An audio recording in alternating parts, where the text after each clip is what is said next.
I don't leave. I can come to work in what Brad Lauer does. He comes to work in his slippers sometimes. Living in this building is awesome. We don't have to go outside. But when I looked out this morning, I was like, good. I'm glad we're living here right now. Rick, you often talk about watching, the games of the teams you're playing the night before. So I'm interested on what your take was on Calgary's performance against Chicago and what you're expecting from them tonight, maybe in resolve of that result. Yeah, well, listen, they played really well last night. They outplayed Chicago. They had some great opportunities, especially at the end of the game when they pulled their goalie. So that game could have flipped very, very easily.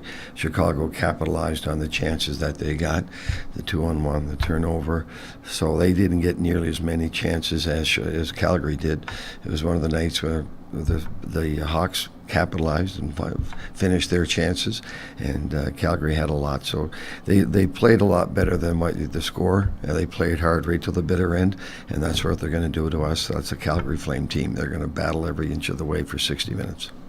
Calgary had won 4 in a row before that game and maybe thought they had it going. You guys are coming off of 2 very impressive wins. As a coach, are you able to read the room and read the tea leaves, if you will, on having it, but also sustaining having it? Yeah, well, it's been a couple of games now, so there's a lot of life in practice yesterday. The guys are feeling good about where our team game is right now. We're not giving up very much, and we're finally scoring, as we talked about yesterday. So the guys, they feel good about where we are. They feel really good going into this game. I can tell you that. Rick, when you have a team against the ropes, how important is it the mentality to deliver the knockout punch rather than let them hang around? Well, we want to start tonight like we started at home the last couple of games and go after them and hopefully get that early lead. That's what we've been able to do the last 2 home games, and that's going to be our mindset tonight. We want to get off to a great start. We want to put them down as early if we can, and then just stay on top of them, not give them a chance to fight their way back into the game. So, that's basically what we're going to try to do. Just in the bigger picture, though, in terms of the ability to, they would be 5 out with 3 to go. Yeah, no, I get it. I know where we are going, but because I don't want to look too far ahead. We just want to take that game, and then we'll worry about it after the game. Fair enough.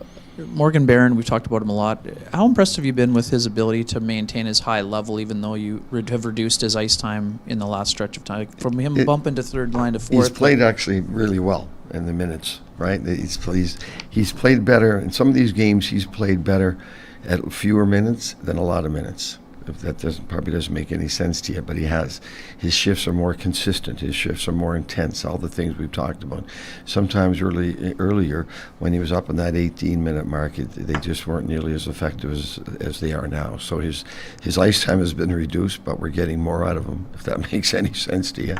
And he's handling it really well.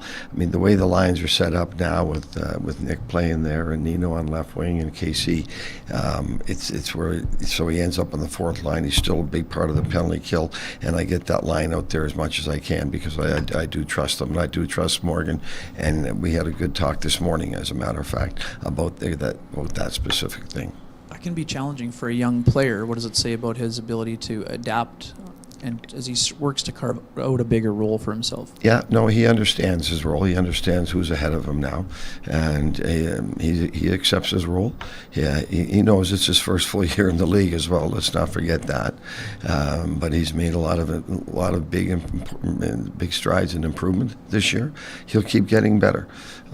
We talked about that. His career today. How is he going to stay in the league, and how is he going to continue to grow in this league? So he's a smart guy. He'll figure it all out. Just one last one. We talk about his defensive awareness a lot, but for him to be able, he's at 8 now. He scores on a penalty shot. How important would it be for him to get to that double-digit mark and build towards being maybe a 15-goal guy down the road, or 15 plus? That's where you got to project him, like down the road as he plays a little bit more, 15, 20 goals, and then hopefully more. Like we talked this morning about that. So he went through a long stretch without scoring a goal. but now when you see him walking on the penalty shot and have that confidence, that's a great sign. That means he's maturing. He's growing as a player, because there was a while he went a long stretch without a goal, and now so it's good to see the puck went in for him the other night. And that's all those things help grow your confidence and help you mature into a good player in this league. I assume, like, defensive system-wise, you're staying pretty similar to what you guys want to do game in, game out. But after 2 games against Detroit and New Jersey, do you have to approach or do anything differently in your defensive zone against a team like Calgary that maybe generates offense a little bit differently? They're bigger, yeah, and they're going to attack the net. We're going to have to be really physical around our net. They do attack the net really, really hard, and they're big and they're strong. So it's going to be. It's at both nets. Like, their defense are big and physical. Our forwards have got to get there.